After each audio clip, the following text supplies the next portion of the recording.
ನಮಸ್ಕಾರ. ಸುದ್ದಿ ಮೃದಂಗ ವಿಶೇಷ ಕಾರ್ಯಕ್ರಮಕ್ಕೆ ಸ್ವಾಗತ. ನಾನು ಎಚ್ ಸುಧೀಂದ್ರ ಕುಮಾರ್. 3 ಕಾಸಿಗೆ ಹರಾಜಾದ AKBMS ಮಾನ. ಅರೆ ಏನಿದು ಅಂತೀರಾ? ನೋಡಿ, 3 ಕಾಸೋ 3 ಕಾಸಿಗಿನ ಕಡಿಮೆನೋ ನೀವು ನಿರ್ಧಾರ ಮಾಡಿ. ಒಂದು ಸಂಘಟನೆಯ ಸರ್ವ ಸದಸ್ಯರ ಸಭೆಗೆ ಒಳಪ್ರವೇಶಿಸಿದ ಪೊಲೀಸರು. ಈ ಗಲಾಟೆ ಆಗೋದಕ್ಕೆ ಸತ್ಯಮೂರ್ತಿ ಸುಧಾಕರ್ ಬಾಬು ಕಾರಣನ? Shem Shem Shem. ಅಪ್ಪ ದೇವರೇ, ಹಲ್ಲೆ ಯತ್ನ, ತಳ್ಳಾಟ, ಕೂಗಾಟ, ಚೀರಾಟ, ಹಾರಾಟ, ಅಪ್ಪ ಛೀ. ಇದು ಬ್ರಾಹ್ಮಣ ಮಹಾಸಭಾದ ಸರ್ವ ಸದಸ್ಯರ ಸಭೆಯಲ್ಲಿ ನಡೆದಂಥ ಘಟನಾವಳಿಗಳ ಒಂದು ಕುರಿತು ವರದಿ. ಇದೇನಿದು ಹಾರ್ನಳ್ಳಿ ಅವರೇ ಅಂಥೇಳಿ ಪ್ರಶ್ನೆ ಮಾಡಬೇಕಾಗಿದೆ. ಒಟ್ಟಾರೆ ಒಂದಷ್ಟು ಆದ ವಿವರಗಳನ್ನು ಕೊಟ್ಟು ಅದಕ್ಕೆ ಪೂರಕವಾಗಿರ್ತಕ್ಕಂಥ ಚಿತ್ರೀಕರಣವನ್ನು ಕೂಡ ನಿಮ್ಮ ಗಮನಕ್ಕೆ ತರ್ತಾನೆ. ನೀವೇ ತೀರ್ಮಾನವನ್ನು ಮಾಡಿ, ಇದು ಸರಿನಾ ತಪ್ಪ ಅಂತ ಹೇಳಿದ್ದು. 50 ವರ್ಷಗಳ ಇತಿಹಾಸ ಇರುವ ಅಖಿಲ ಕರ್ನಾಟಕ ಬ್ರಾಹ್ಮಣ ಮಹಾಸಭಾದ ಸರ್ವ ಸದಸ್ಯರ ಸಭೆಯಲ್ಲಿ ಆದಂಥ ಘಟನಾವಳಿಗಳನ್ನು ನೋಡಿದಾಗ ಧ್ವನಿವರ್ಧಕವನ್ನು ಇಟ್ಕೊಂಡು ಒಬ್ಬರು ಹೇಳ್ತಾರೆ, ನೀವು ಬ್ರಾಹ್ಮಣರಾಗಿ ನಾಚಿಕೆ ಆಗುತ್ತೆ. ಅಖಿಲ ಕರ್ನಾಟಕ ಬ್ರಾಹ್ಮಣ ಮಹಾಸಭಾದ ಸರ್ವ ಸದಸ್ಯರ ಸಭೆಯಲ್ಲಿ ಬ್ರಾಹ್ಮಣರ ಅಂತ ಹೇಳ್ಕೊಳ್ಳಿಕ್ಕೆ ನಾಚಿಕೆ ಆಗುತ್ತೆ ಅಂತ ವೇದಿಕೆ ಮೇಲೆ ಹೇಳುವಂತಹ ದುಸ್ಥಿತಿಗೆ ಬ್ರಾಹ್ಮಣ ಮಹಾಸಭಾದ ಸರ್ವ ಸದಸ್ಯರ ಸಭೆಯನ್ನು ತಂದಿಟ್ರಲ್ಲ. ಛೀ ಅನ್ಬೇಕಾ, ಥೂ ಅನ್ಬೇಕಾ? ನಾನೇನು ಅನ್ನಲ್ಲ, ಅನ್ನೋರಲ್ಲಾಗಲೇ ಅಂತ ಇದ್ರು, ಅನ್ನಕ್ಕೆ ನಾನು ಯಾರು? ಅಷ್ಟೇ. 50 ವರ್ಷಗಳ ಇತಿಹಾಸ ಇರುವಂತಹ ಅಖಿಲ ಕರ್ನಾಟಕ ಬ್ರಾಹ್ಮಣ ಮಹಾಸಭಾದ ಸರ್ವ ಸದಸ್ಯರ ಸಭೆ ನಿನ್ನೆ ಭಾನುವಾರ ಚಂದ್ರಶೇಖರ ಭಾರತಿ ಕಲ್ಯಾಣ ಮಂಟಪದಲ್ಲಿ ನಡೆಯಿತು. ಸಾಕಷ್ಟು ಸಂಖ್ಯೆಯಲ್ಲಿ ಸದಸ್ಯರು ಆಗಮಿಸಿದರು. ಬೆಂಗಳೂರು ಮಹಾನಗರ ಅಲ್ಲದೆ ಬೆಂಗಳೂರಿನ ಹೊರತುಪಡಿಸಿದಂತೆ ದೂರದ ಊರಿಂದಲೂ ಕೂಡ ಸರ್ವ ಸದಸ್ಯರು ಬಂದಿದ್ದರು. ಒಂದಿಲ್ಲಿ ತಿಳ್ಕೊಳ್ಬೇಕು, ಬೆಂಗಳೂರಿನ ಬ್ರಾಹ್ಮಣರ ರೀತಿ ನೀತಿಗಳೇ ಬೇರೆಯಾದರೆ ಉತ್ತರ ಕರ್ನಾಟಕದ ಬ್ರಾಹ್ಮಣರ ಒಂದಷ್ಟು ಪಾಲ್ಗೊಳ್ಳುವಿಕೆಯ ಇಚ್ಛಾಶಕ್ತಿಯೇ ಬೇರೆ ಇರುತ್ತೆ. 300, 400, 500 ಕಿಲೋಮೀಟರ್ ದೂರದಿಂದ ಕೇವಲ ಒಂದು ಸರ್ವ ಸದಸ್ಯರ ಸಭೆಗೆ ಬರ್ತಾರೆ. ಹುಬ್ಬಳ್ಳಿ, ಧಾರವಾಡ, ದಾವಣಗೆರೆ, ಚಿತ್ರದುರ್ಗ, ಗದಗ, ಹಾವೇರಿ, ಯಾದಗಿರಿ, ರಾಯಚೂರು, ಗುಲ್ಬರ್ಗ, ದೂರದ ಊರಿನಿಂದ ಸರ್ವ ಸದಸ್ಯರ ಸಭೆಗೆ ಬರ್ತಾರೆ. ಅವ್ರಿಗೆ ಇದನ್ನು ನೋಡಿ ಯಾವ ಮಟ್ಟಕ್ಕೆ ಬೈಕೊಂಡು ಹೋದರು ಅನ್ನುವಂಥದ್ದು ನಾನು ಆಮೇಲೆ ಹೇಳ್ತೇನೆ. ಒಂದು ಸಂಘಟನೆಯ ಸರ್ವ ಸದಸ್ಯರ ಸಭೆ ನಡೀತಾ ಇದೆ, ಒಂದಷ್ಟು ಮಾತುಗಳು ನಡೀತಾ ಇದೆ. ಮಾತೇನು ತಾರಕಕ್ಕೆ ಹೋಗ್ಬಿಡ್ತು ಅಂತ ಅರ್ಥ ಅಲ್ಲ, ಒಂದಷ್ಟು ಸಹಜ ನಡೀತಾ ಇದೆ. ಈ ಸಂದರ್ಭದೊಳಗೆ ಮಹಿಳಾ ಪೊಲೀಸರು, ಪುರುಷ ಪೊಲೀಸರು, ಸರ್ಕಲ್ ಇನ್ಸ್ಪೆಕ್ಟರು ಏಕಾಏಕಿಯಾಗಿ ವೇದಿಕೆಯ ಮೇಲೆ ಹತ್ತುತ್ತಾರೆ. ಯಾವ ಸರ್ವ ಸದಸ್ಯರ ಸಭೆಗೆ ಅನುಮತಿ ಇಲ್ಲದೆ ಇವರು ಒಳಪ್ರವೇಶವನ್ನು ಮಾಡಲಿಕ್ಕೆ ಸಾಧ್ಯತೆ ಇದೆ ಹೇಳಿ ನೋಡೋಣ. ವೇದಿಕೆಯ ಮೇಲೆ ಕಾನೂನು ಪಂಡಿತರೇ ಅಲ್ಲಿ ಕೂತಿದ್ರು. AKBMSನ ಅಧ್ಯಕ್ಷರು ಅಶೋಕ್ ಹಾರ್ನಳ್ಳಿ ಅವರು ಅತ್ಯಂತ ಹಿರಿಯ ವಕೀಲರು, ಮಾಜಿ ಅಡ್ವೊಕೇಟ್ ಜನರಲ್. ಉಪಾಧ್ಯಕ್ಷರಾದಂಥ ದಿವಾಕರ್, ಸುಧಾಕರ್ ಬಾಬು, ವಕೀಲರ ಸಂತೆಯೇ ಅಲ್ಲಿತ್ತು. ಇವರೆಲ್ಲರೂ ಕೂಡ ವೇದಿಕೆ ಮೇಲೆ ಹತ್ತುತ್ತಾರೆ ಅಂತ ಹೇಳಿದ್ರೆ, ಬನ್ನಿ ಗಲಾಟೆ ಆಗ್ತದೆ ಅಂತ ಕರೆದವರು ಯಾರು? ಒಂದು ಸಹಜವಾದ ಸರ್ವ ಸದಸ್ಯರ ಸಭೆಯಲ್ಲಿ ಒಂದಷ್ಟು ಮಾತುಗಳಾಗತ್ತೆ, ಒಂದಷ್ಟು ಆರೋಪಗಳು ಬರುತ್ತೆ, ಪ್ರತ್ಯಾರೋಪಗಳು ಬರುತ್ತೆ, ಚರ್ಚೆಗಳಾಗುತ್ತೆ. ಇದಕ್ಕೆ ಸರ್ವ ಸದಸ್ಯ ಸಭೆ ಕರೆಯೋದು. ಇನ್ನು ನೀವು ಹಾಕುವಂಥ ಒಂದು 50 ಜನಕ್ಕೆ ಬಾಳೆ ಎಲೆಯ ಊಟ ಉಳಿದವರಿಗೆ ಬಫೆ ಸಿಸ್ಟಮ್ಗೆ ತಿನ್ನೋದಕ್ಕೆ ಯಾರೂ ಬಂದಿರೋದಿಲ್ಲ. ಅಷ್ಟು ಜ್ಞಾನ ಬೇಡವಾ? ಹೇಗೆ ಪೊಲೀಸಿನವರು ಸರ್ವ ಸದಸ್ಯರ ಸಭೆಯ ವೇದಿಕೆಯನ್ನು ಹತ್ತಲಿಕ್ಕೆ ಸಾಧ್ಯದ ದುಸ್ಥಿತಿಯನ್ನು ತಂದು ಒದಗಿಸಿದ್ರು ಯೋಚನೆಯನ್ನು ಮಾಡಿ. ಅಷ್ಟೇ ಅಲ್ಲ, ಸರ್ಕಲ್ ಇನ್ಸ್ಪೆಕ್ಟರ್ ಇದರಿಂದ ಧ್ವನಿವರ್ಧಕವನ್ನು ತೆಗೆದುಕೊಂಡು ಹೇಳ್ತಾರೆ, ನಾವು ಕಾನೂನಿನ ಕ್ರಮ ಕೈಗೊಳ್ಳಬೇಕಾಗತ್ತೆ. ಅಯ್ಯೋ ಪರಮಾತ್ಮ, ಅಲ್ಲೇನು ಕೊಲೆ ಆಯ್ತೆ, ಅತ್ಯಾಚಾರ ಆಯ್ತೆ, ಅನಾಚಾರವಾಯ್ತೆ? ಒಂದು ವಿಷಯದ ಮೇಲೆ ಚರ್ಚೆ ಆಗ್ತಾ ಇದೆ. ಸಹಜವಾಗಿ ಒಬ್ಬರ ಗಂಟಲು ಏರಿದ ಧ್ವನಿಯಲ್ಲಿರುತ್ತೆ, ಇನ್ನೊಬ್ಬರು ಕಿರಿಚಿದ ಧ್ವನಿಯಲ್ಲಿರುತ್ತೆ, ಮತ್ತೊಬ್ಬರು ಅರಚ್ತಾರೆ, ಕಿರಿಸ್ತಾರೆ. ಇದು ಸಭೆ ಅಂದರೆ ಸಾಮಾನ್ಯ ರೀ. ವಿಧಾನಸಭೆಯಲ್ಲಾಗಲಿಲ್ವೇ, ವಿಧಾನ ಪರಿಷತ್ನಲ್ಲಾಗಲ್ವೇ? ಅವಾಗ ಯಾವುದೇ ಸ್ಪೀಕರ್ನ ಅನುಮತಿ ಇಲ್ಲದೆ ಪ್ರವೇಶಿಸ್ಬಿಡ್ತಾರ ಪೊಲೀಸ್ನವ್ರ ಒಳಗಡೆಗೆ? ಫಸ್ಟ್ ಆಫ್ ಆಲ್ ಪೊಲೀಸ್ನವ್ರು ಹೋಗೋಂಗಿಲ್ಲ ಬಿಡಿಯಲ್ಲಿ, ಅದು ಬೇರೆ. ಅದು ಬ್ರಾಹ್ಮಣ ಮಹಾಸಭಾದ ಒಂದು ಸರ್ವ ಸದಸ್ಯರ ಸಭೆಗೆ ಯಾರ ಅನುಮತಿ ಇತ್ತೋ ಗೊತ್ತಿಲ್ಲ, ಅಥವಾ ಇಂಡೈರೆಕ್ಟಾಗಿ ಅನುಮತಿಯನ್ನು ಕೊಟ್ಟಿದ್ರೋ ಗೊತ್ತಿಲ್ಲ. ಇಡೀ ಪೊಲೀಸ್ನವರು ವೇದಿಕೆಯನ್ನು ಹತ್ತಿದ್ರು. ನಿಮ್ಮ ಮೇಲೆ ಕ್ರಮ ಕೈಗೊಳ್ಳಬೇಕಾಗುತ್ತೆ ಅಂತ ಪೊಲೀಸ್ ಇನ್ಸ್ಪೆಕ್ಟ್ರು ಮೈಕನ್ನು ತೆಗೆದುಕೊಂಡು ಹೇಳ್ತಾರೆ ಅಂತಂದರೆ ಬ್ರಾಹ್ಮಣ ಮಹಾಸಭಾದ ದುಸ್ಥಿತಿ ಹೇಗಿದೆ ಅದು ಸದಸ್ಯರು ತೀರ್ಮಾನ ಮಾಡ್ಕೊಳ್ಳಿ.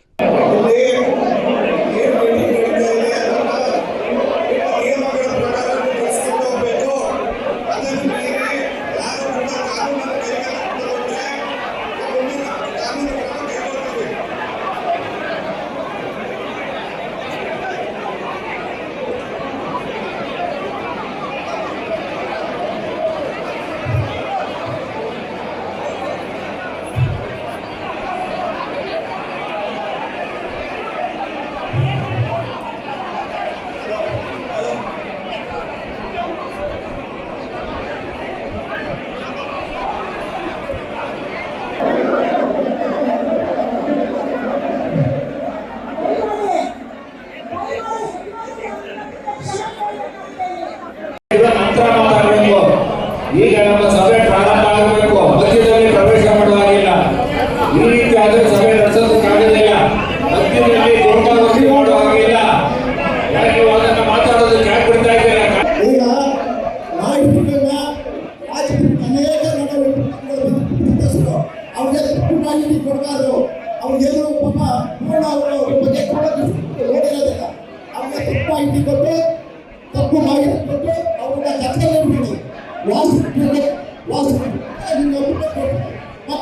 ಸರ್, ಅಧ್ಯಕ್ಷರೇ, ಎಲ್ಲ ಮಹಾಸಭೆಯ ಸದಸ್ಯರೇ ದಯಮಾಡಿ ಶಾಂತಿಯಾಗಿ ಇರಬೇಕು ಅಂತ ಕೆಳಗಡೆಯಿಂದ ಮನವಿ ಮಾಡ್ತೀನಿ. ದಯಮಾಡಿ ಎಲ್ಲ ಕುತ್ಕೋಬೇಕು ಅಂತ ಕೇಳುವಂತೀನಿ.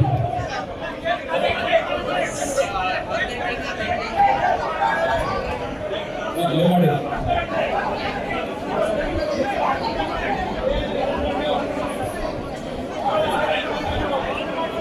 ಸರ್, ಒಂದೇದು ದಯಮಾಡಿ ಯಾರು ಗಲಾಟೆ ಮಾಡಬೇಡಿ, ಎಲ್ಲ ಶಾಂತವಾಗಿರಿ ಪ್ಲೀಸ್ ಪ್ಲೀಸ್.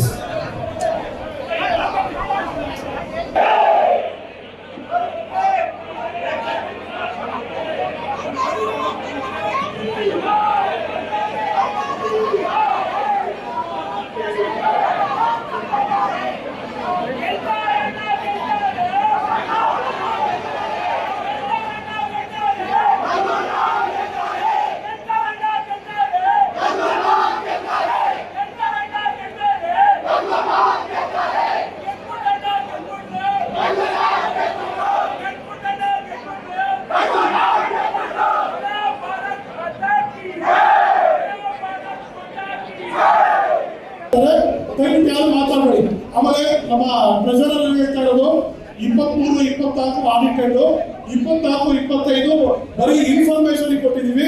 ಅದು ಮುಂದಿನ ಸರ್ವಸಭೆ ಸಭೆಯಲ್ಲಿ ಅಂತ ಹೇಳ್ತಿದ್ದಾರೆ. 23, 24 ಮಾತ್ರ ಚರ್ಚೆ ಸೀಮಿತಗೊಳಿಸೋಣ.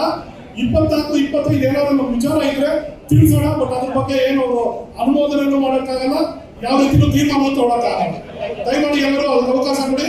ಸರ್ವಸಭೆ ಸಭೆ ಮುಗಿಬೇಕು. ಅದಕ್ಕೋಸ್ಕರ ದಯಮಾಡಿ ಯಾರು ಕೂಗಲ್ಲ ದಯಮಾಡಿ. ಹೌದೌದು ಕೊಡ್ತಾರೆ ಸರ್. ಸರ್ ಎಲ್ಲರ ಅಭಿಪ್ರಾಯ ಟ್ರೆಜರರ್ ಅಧ್ಯಕ್ಷರು ಅದಕ್ಕೆ ತಿಳಿಸ್ಬೇಕು. ನಮ್ಮ ದಿವಾಕರ್ ಸಾಹೇಬರು ಬಂದು ಮಧ್ಯದಲ್ಲಿ ಮಾತಾಡಿದ್ರು, ಇನ್ನೊಬ್ರು ಮಾತಾಡಿದ್ರು. ದಯವಿಟ್ಟು ಇಲ್ಲ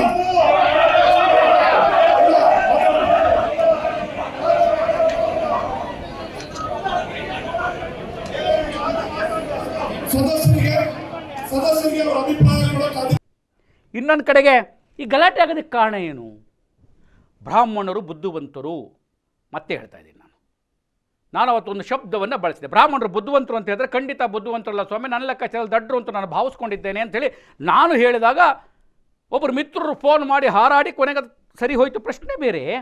ಇವತ್ತಿನ ಸಭೆಗೆ ಅವ್ರು ಏನಾರು ಬಂದಿದ್ರೆ ಅರ್ಥವಾಗ್ತಾ ಇತ್ತು. ಬುದ್ಧಿವಂತರೋ ದಡ್ರೋ ಶತಮೂರ್ಖರೋ ಮೂರ್ಖರೋ ಅಥವಾ ಈ ರಾಜ್ಯವನ್ನು ಆಡಳಿತವನ್ನು ಚುಕ್ಕಾಣಿ ಹಿಡಿಯೋದಕ್ಕೆ ಸಹಕರಿಸಿದಂಥ ಮಹಾನುಭಾವರಾದಂಥವರು ಬ್ರಾಹ್ಮಣರ ಅಲ್ವಾ?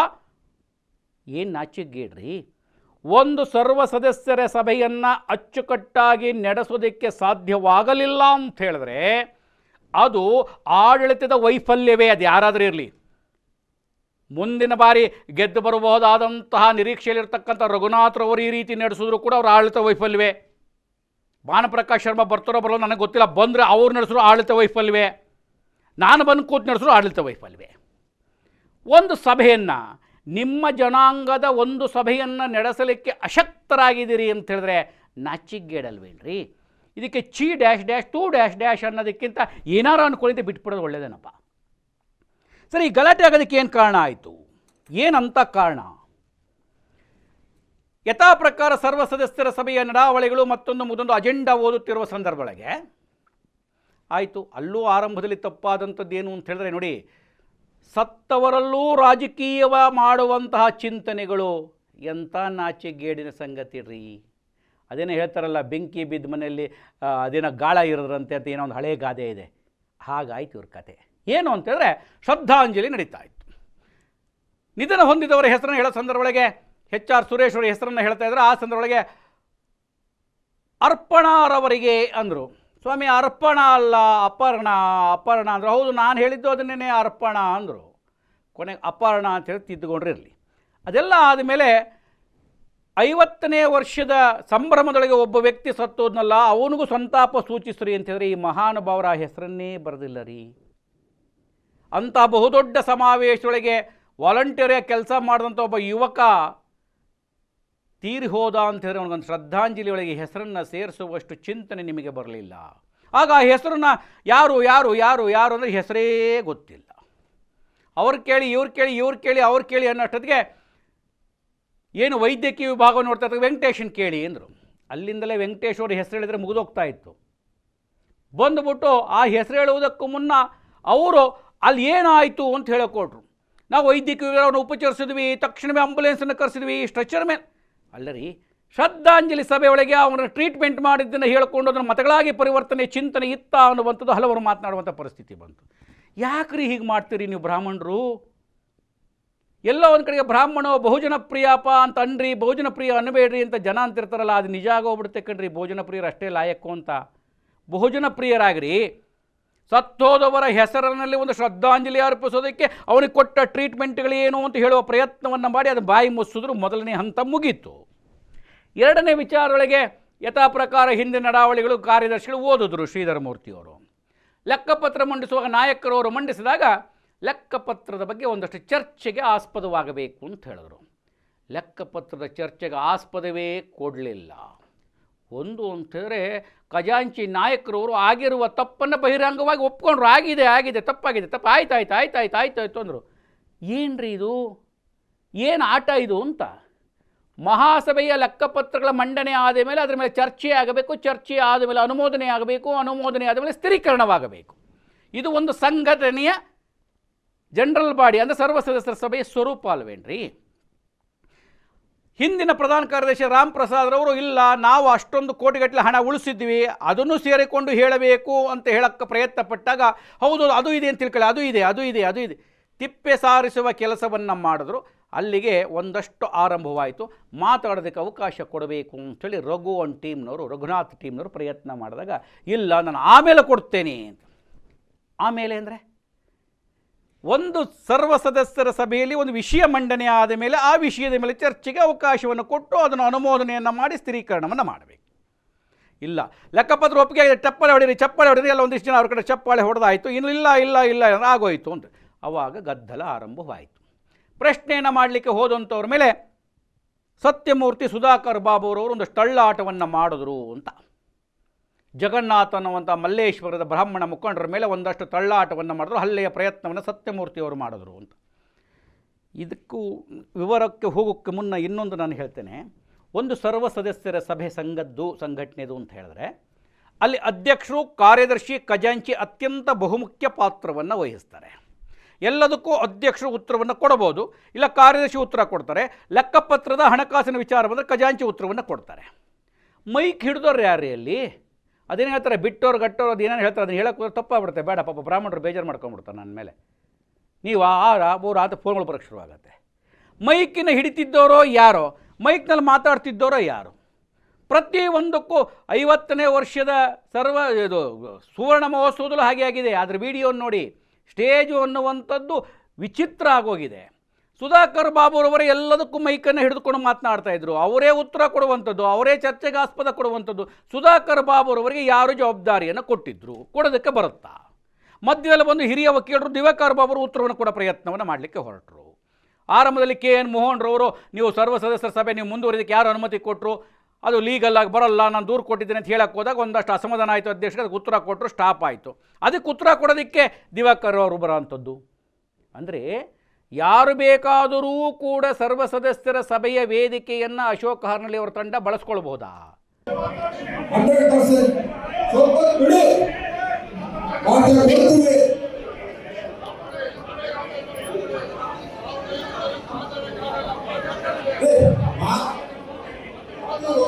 ಒಬ್ಬೊಬ್ಬರು ಚೀಟಿ ಬರ್ಕೊಡಿ.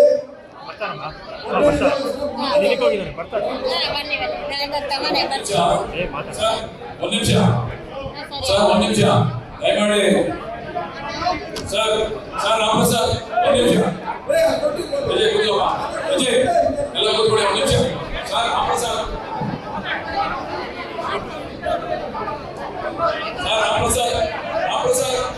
ಒಂದ್ ನಿಮಿಷ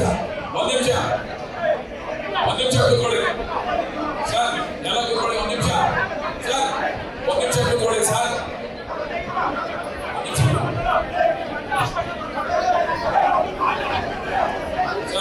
ಒಂದ್ ನಿಮಿಷ ಕೂತ್ಕೊಳ್ಳಿ ಪ್ಲೀಸ್.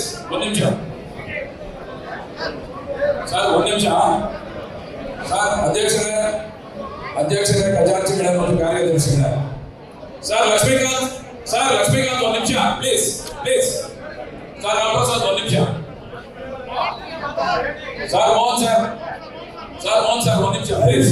ರಘುನಾಥ್ ಅವರು ಮಾತಾಡ್ತಾ ಇದ್ದಾರೆ. ಒಂದ್ ನಿಮಿಷ ಎಲ್ಲದಕ್ಕೂ ಉತ್ತರ ಕೊಡೋಣ. Yes. ಸಾಯಂಕಾಲ 4 ಗಂಟೆ ಆದ್ರೂ ಉತ್ತರ ಕೊಟ್ಟೆ ಆಚೆ ದಯವಿಟ್ಟು ಒಂದ್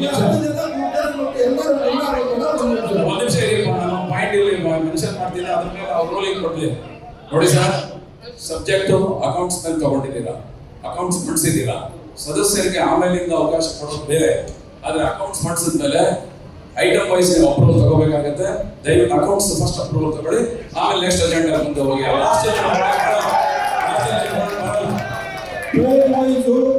ಐಟಮ್ ವೈಸ್ ಅಂತಾರೆ, ಪೇಜ್ ವೈಸ್.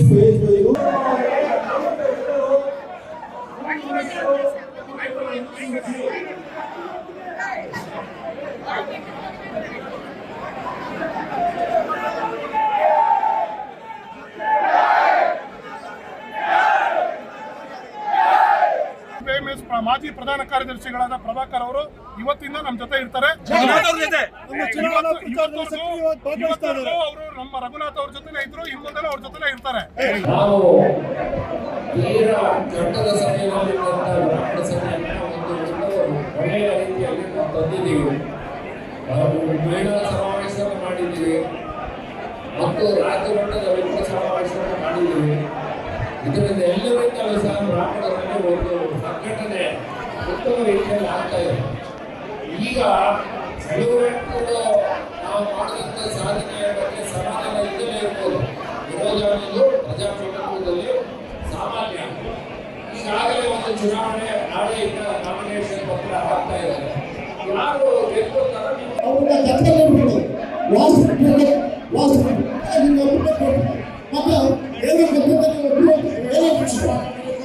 ಕೋಟಿ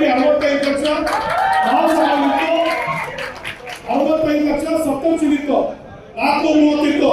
ಅದರಲ್ಲಿ ಒಂದು 90 ಲಕ್ಷ ರೂಪಾಯಿ ಗುರುರಾಘವೇಂದ್ರ ಬ್ಯಾಂಕ್ ಸೇರಿ ಅಧ್ಯಕ್ಷರು ತಿಳಿಸ್ದಂಗೆ ಇವತ್ತು 740 ಇರೋದು 74 ಲಕ್ಷ ಗುರುರಾಘವೇಂದ್ರ ಬ್ಯಾಂಕ್ ಸೇರಿ. ಈಗ ಆ ಲೆಕ್ಕ ಸರಿ ಇಲ್ಲ. ನಿಮ್ಮದು 3,65,00,000 ಇತ್ತು, ಅದರ ಬಗ್ಗೆ ಅನುಮಾನ ಇಲ್ಲ. ಆದ್ರೆ ಅವಾಗಲೂ ಸಹ ರಾಘವೇಂದ್ರ ಬ್ಯಾಂಕ್ ಕಾರ್ಡ್ ಆ 3,65,00,000ದಲ್ಲಿ ಒಂದು 7,45,00,000 ಸಹ ಸುಮಾರು 70-80 ಲಕ್ಷ ರಾಘವೇಂದ್ರ ಬ್ಯಾಂಕ್ ಅಲ್ಲಿ ಇದೆ. ಆದ್ರಿಂದ 3 ಕೋಟಿಯಲ್ಲಿದ್ದು ಈಗ ನೀವು 1 ಕೋಟಿ ಕಳೆದ್ರೆ 2.25 ಕೋಟಿ, 2.25 ಕೋಟಿ, ಒಂದು 6.25 ಕೋಟಿ ಇದೆ, ಡಬಲ್ ಆಗಿದೆ.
ಭಿನ್ನಾಭಿಪ್ರಾಯಗಳನ್ನು ವ್ಯಕ್ತಪಡಿಸಿ ದೈಹಿಕವಾಗಿ ಮಾಡಬೇಡಿ, ದಯವಿಟ್ಟು ಮಾಡಬೇಡಿ.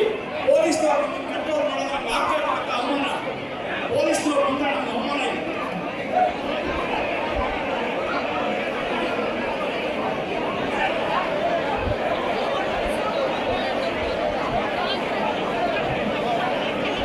ವೇದಿಕೆ ದಯವಿಟ್ಟು ಖಾಲಿ ಮಾಡಿ, ವೇದಿಕೆ ದಯವಿಟ್ಟು ಖಾಲಿ ಮಾಡಿ. ವೇದಿಕೆಯಲ್ಲಿ ಅಧ್ಯಕ್ಷರು ನಮ್ಮನ್ನು ಉದ್ದೇಶ ಮಾತಾಡ್ತಾರೆ. ದಯವಿಟ್ಟು ಮಾತಾಡಿ, ದಯವಿಟ್ಟು ಮಾತಾಡಿ, ದಯವಿಟ್ಟು ಬನ್ನಿ. ಪೊಲೀಸ್ಗೆ ಸಹಾಯ ಬಂದಿದ್ದಾರೆ, ಅವ್ರ ಕೈಲಿ ನಾವು ಕಾನೂನು ಕೊಡೋದು ಬೇಡ. ದಯವಿಟ್ಟು ವೇದಿಕೆ ಖಾಲಿ ಮಾಡಿ, ದಯವಿಟ್ಟು ವೇದಿಕೆ ಖಾಲಿ ಮಾಡಿ, ದಯವಿಟ್ಟು ವೇದಿಕೆ ಖಾಲಿ ಮಾಡಿ. ನಿಮ್ಮ ಏನೇ ಭಿನ್ನಾಭಿಪ್ರಾಯ ಇದ್ದರೂ ಎಲ್ಲವನ್ನು ವ್ಯಕ್ತಪಡಿಸಿ. ನಮ್ಮ ಆತ್ಮೀಯ ಅಧ್ಯಕ್ಷರು ಎಲ್ಲವನ್ನು ವಿಷಯ ತಿಳಿಸಿದ್ದಾರೆ. ಆದ್ರೂ ದಯವಿಟ್ಟು ಯಾವುದೇ ರೋಷ ದ್ವೇಷಕ್ಕೆ ಒಳಗಾಗಬೇಡಿ, ಯಾವುದೇ ರೋಷ ದ್ವೇಷಕ್ಕೆ ಒಳಗಾಗಬೇಡಿ. ದಯವಿಟ್ಟು ವೇದಿಕೆ ಖಾಲಿ ಮಾಡಿ, ದಯವಿಟ್ಟು ವೇದಿಕೆ ಖಾಲಿ ಮಾಡಿ, ದಯವಿಟ್ಟು ವೇದಿಕೆ ಖಾಲಿ ಮಾಡಿ. ಗಿರೀಶ್ ಅವರನ್ನು ಆ ಕಡೆ ಕಳಿಸಿ, ಗಿರೀಶ್ ಆ ಕಡೆ ಕಳಿಸಿ ಅವ್ರನ್ನ. ದಯವಿಟ್ಟು ವೇದಿಕೆ ಖಾಲಿ ಮಾಡಿ, ದಯವಿಟ್ಟು ವೇದಿಕೆ ಖಾಲಿ ಮಾಡಿ. ಯಾವುದೇ ಕಾರಣಕ್ಕೂ ದೈಹಿಕ ಪ್ರದರ್ಶನ ಬೇಡ.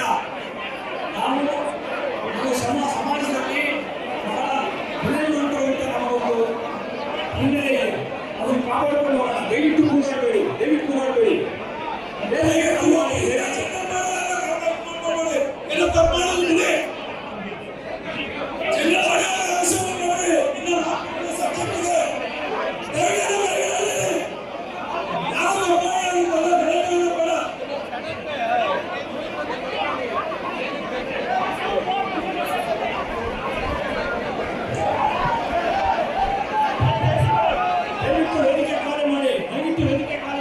ನಾನು ಯಾರ ಪರವಾಗಿಯೂ ಇಲ್ಲ.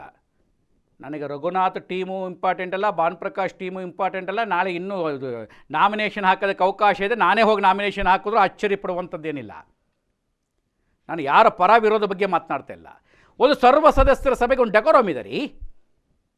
ಅದರಲ್ಲೂ ನೀವು ಒಂದು ಅಡ್ವೊಕೇಟ್ ಜನರಲ್ ಆಗಿದ್ದಂಥವ್ರು ಸಭೆಯನ್ನು ನಡೆಸೋದಕ್ಕೆ ಆಗೋದಿಲ್ಲ ಅಂದರೆ ನೀವು ಅಶಕ್ತರಾಗ್ಬಿಟ್ರ ಅಶೋಕ್ ಹಾರ್ನಳ್ಳಿ ಅವರೇ. ನೀವು ನಿಂತು ಎಲ್ಲರೂ ಕಂಟ್ರೋಲ್ ಮಾಡೋಕ್ಕಾಗ್ತಾ ಇರಲಿಲ್ವಾ? ಅವ್ರು ಇವ್ರ ಕೆಲ ಮೈಕ್ಗಳನ್ನು ಕೊಟ್ಟು ಅಲ್ಲಿದ್ದರು ಶಾಂತಿ ಸಮಾಧಾನ. ಏನ್ರೀ ಹುಚ್ಚಾಟ? ಆ ಸರ್ವ ಸದಸ್ಯರ ಸಭೆ ಅನ್ನೋದಕ್ಕೆ ನಾಚಿಕೆಗೇಡಾಯಿತು. ಪೊಲೀಸ್ನವ್ರು ಮಧ್ಯಪ್ರವೇಶ ಮಾಡಿದ್ರು. ಒಂದಷ್ಟು ಮಾತುಕತೆಗೆ ಅವಕಾಶ ಕೊಡಿ ಅಂತ ರಘುನಾಥ್ರವ್ರು ಕೇಳ್ತಾಯಿದ್ರು. ಅವಕಾಶ ಆಮೇಲೆ ಕೊಡ್ತೀನಿ ಅಂದರು. ತಪ್ಪು ಈಗ ಕೊಡಿ ಅಂದರು, ಕೊಡ್ತೀವಿ ಅಂದರು. ಮತ್ತು ಯಾರ್ಯಾರ ಹೆಸರುಗಳನ್ನು ಕೊಡ್ತೀರೋ ಅವ್ರ ಹೆಸರೆಲ್ಲ ಕೊಡಿ ಕರಿತೀನಿ ಅಂತ. ಏನ್ರಿ ಇದು? ಒಂದು ರೀತಿ ಒಳಗೆ ಹುಚ್ಚುಮುಂಡೆ ಮದುವೆಯಲ್ಲಿ ಉಂಡವನೇ ಜಾಣ ಅನ್ನೋದು ನಾನು ಹೇಳಿದ್ದಲ್ಲಪ್ಪ, ಇದು ಹಳೇ ಗಾದೆ. ಆಮೇಲೆ ನನ್ನ ತಲೆ ತಂದು ಕಟ್ಟಬೇಡ್ರಿ. ಹೀಗಾದಾಗ ಏನಾಯಿತು, ದೊಡ್ಡ ಗಲಾಟೆಯಾಗಿ ಮೇಲುಗಡೆ ಹತ್ತಿ ವೇದಿಕೆ ಮೇಲೆ ಹತ್ತಿ ದಾಮ್ ದುಮ್ ದಸ್ ಪುಸ್ ಕುಸ್ ಟುರ್ ಟೈಮ್ ಠಕ್ ಅಂತ ಗಲಾಟೆಗಳಾಗಿ ಅವರನ್ನು ಇವರು ತಳ್ಳಿ ಸತ್ಯಮೂರ್ತಿಯವರು ಅವರನ್ನು ತಳ್ಳಿ ಇಲ್ಲಿ ಬಂದು ಸುಧಾಕರ್ ಬಾಬು ಮೈಕ್ ಕಿತ್ಕೊಂಡು ರಾಧಾಂತವಾಗಿ ಕಡೆಗೆ ನಿಂಪಾಡಿ ನೀವು ಕೂಗಾಡ್ತೀರಿ ಅಂತ ಹೇಳಿ ಎಲ್ಲದಕ್ಕೂ ಒಪ್ಪಿಗೆ ಸಿಕ್ಕಿದೆ ಅಂತ ಚಪ್ಪಾಳೆ ಹೊಡ್ಕೊಂಡು ಅಧ್ಯಕ್ಷರನ್ನು ಭಾಷಣ ಮಾಡಿಬಿಡ್ತೀನಿ ಅಂತ ಒಂದು ಭಾಷಣ ಮಾಡಿಬಿಟ್ಟು ಹೊನ್ನಾರ್ಪಣೆ ಮಾಡಿ ಸಭೆ ಮುಕ್ತಾಯವಾಯಿತು. ಹೋಗಿ ಊಟ ಮಾಡ್ಕೊಂಡು ಜಾಗ ಖಾಲಿ ಮಾಡಿ ಅಂತ. ಸಭೆ ಆಗಿದ್ದು ಅಧಿಕೃತ ಅನ್ನಬೇಕು, ಹಾರಾಟ ಚೀರಾಟ ಕೂಗಾಟದ ಮಧ್ಯದೊಳಗೆ ಸಭೆ ಮುಕ್ತಾಯವಾಯಿತು ಅನ್ನಬೇಕು, ಇವ್ರನ್ನ ಬ್ರಾಹ್ಮಣರು ಅನ್ನಬೇಕು. ಯಾಕ್ರಿ? ಇದೇ ಅಶೋಕ್ ಹಾರ್ನಳ್ಳಿಯವರು ಆಯಿತು ಮಾತನಾಡೋದಕ್ಕೆ ಅವಕಾಶ ಕೊಡ್ತಾ ಇದ್ದಾನೆ ಕೂತ್ಕೊಳ್ಳಿ ಅಂತೇಳಿ ಒಬ್ಬರಿಬ್ಬರಿಗೆ ಅವಕಾಶ ಕೊಟ್ಟಿದ್ರೆ ಅವ್ರು ಏನು ಹೇಳ್ತಾರೆ ಹೇಳಿ ಬಿಡಿ. ಸಹಜ, ನಮ್ಮ ಪ್ರತಿಸ್ಪರ್ಧಿಯ ಗುಂಪು ನಮ್ಮ ಮೇಲೆ ಆರೋಪ ಮಾಡುವುದು ಸಹಜ. ಆ ಆರೋಪಕ್ಕೆ ನಾವು ಸರಿಯಾಗಿದ್ದರೆ ಉತ್ತರ ಕೊಡಬೇಕಾದ ನಮ್ಮ ಕರ್ತವ್ಯ. ಉತ್ತರ ಕೊಟ್ಟ ಮೇಲೆ ಮರುಪ್ರಶ್ನೆಗೆ ಅವಕಾಶವಿಲ್ಲ ಅಂಥೇಳಿ ಮುಗಿಸಿದ್ದಿದ್ರೆ ಅಶೋಕ್ ಹಾರ್ನಳ್ಳಿ ತಂಡ ಅತ್ಯಂತ ಗೌರವಕ್ಕೆ ಪಾತ್ರವಾಗ್ತಾ ಇತ್ತು. ಅದಿಲ್ಲ. ರಘುನಾಥ್ರವರು ಒಂದಷ್ಟು ಮಧ್ಯದಲ್ಲಿ ಹೋಗಿ ಮಾತಾಡ್ತೀವಿ ಅಂದರೆ ಅವಕಾಶ ಕೊಡಲಿ ಅಂತ ಅವ್ರ ತಂಡ ಒಂದಷ್ಟು ಕೂಗಾಡ್ತೀವಿ, ಇಲ್ಲ ಅಂತ ನಾನು ಹೇಳ್ತಾ ಇಲ್ಲ. ಅಷ್ಟೊಂದು ಕೂಗಾಡಬೇಕಾದ ಅಗತ್ಯತೆ ಇಲ್ಲ ಅಂತ ಹೇಳಿದಾಗ ಹೌದು. ಯಾವಾಗ ಕೂಗಾಡಿದ್ರು ಅಂದರೆ ಒಂದು ಶಬ್ದವನ್ನು ಬಳಕೆ ಮಾಡಿದ್ರು ಅಶೋಕ್ ಹಾರ್ನಳ್ಳಿಯವರು. ಒಂದು 20 ಜನರ ತಂಡ ಬಂದಿದೆ ಇಲ್ಲಿ, ಅವರು ಸಭೆ ನಡೆಸಲೇಬಾರ್ದು ಅನ್ನೋ ತೀರ್ಮಾನ ಮಾಡಿಕೊಂಡು ಕೂಗಾಡ್ತಾ ಇದ್ದಾರೆ. ಇದೇ ತಂಡವೇ ನಮ್ಮ 50ನೇ ವರ್ಷದ ಸುವರ್ಣ ಸಂಭ್ರಮೋತ್ಸವವನ್ನು ಕೂಡ ಹಾಳುಗೆಡುವ ಪ್ರಯತ್ನವನ್ನು ಮಾಡಿದ್ರು. ಬೇಕಿತ್ತ ಸ್ವಾಮಿ? ಅದು ಬೇಕಿತ್ತಾ? ಯಾರು ಮಾಡಿದ್ರು ಅಲ್ಲಿ? ಯಾರು ಹೋಗಲಿಲ್ಲ. ಈ ಕಡೆಗೆ ರಾಮ್ ಪ್ರಸಾದ್ ನೋಡಿದ್ರೆ ಅಶೋಕ್ ಹಾರ್ನಳ್ಳಿ ಜೊತೆ ಓಡಾಡಿ ಎಲ್ಲರಿಗೂ ಆಹ್ವಾನ ಪತ್ರಿಕೆ ಕೊಟ್ಕೊಂಡು ಬಂದಿದ್ದು ಎಲ್ಲ ಫೋಟೋ ಹಾಕ್ತಾ ಇದ್ರು. ರಘುನಾಥ್ರವರು 5 ಲಕ್ಷ ಎಷ್ಟೋ ಕೊಟ್ಟು ಒಂದಿಷ್ಟು ದುಡ್ಡನ್ನು ಕೊಡಿಸಿದ್ರು. ವೇದಿಕೆಗೆ ಹೋಗಲೇ ಇಲ್ಲ ಪುಣ್ಯಾತ್ಮ ಪುಣ್ಯಪುರುಷ. ಮಹಾದ್ವಾರದಲ್ಲಿ ನಿಂತು ಎಲ್ಲರೂ ಬಂದರು.